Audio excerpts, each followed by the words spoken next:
इस बीच टैरिफ से अमेरिका की कमाई बढ़ने के बावजूद जुलाई के दौरान वहां का राजकोषीय घाटा 20% बढ़ गया।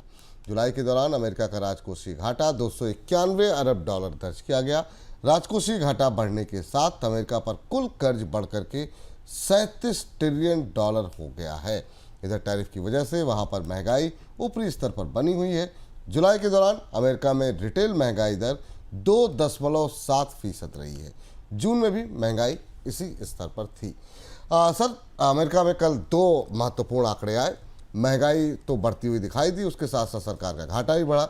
इन आंकड़ों से क्या कुछ समझ में आ रहा है? टैरिफ बढ़ाने के बाद राजकोषीय तस्वीर आपको कैसी दिखाई दे रही है?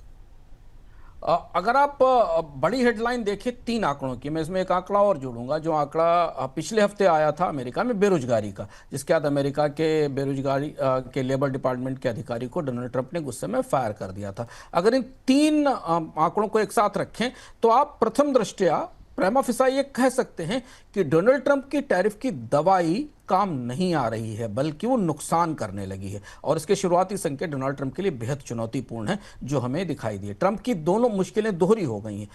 टैरिफ लगने के बाद महंगाई भी बढ़ रही है और सरकार का घाटा भी बढ़ रहा है। और सबसे महत्वपूर्ण है घाटा, जिसे हम समझते हैं, फिर हम उसके बाद महंगाई की तरफ आते हैं।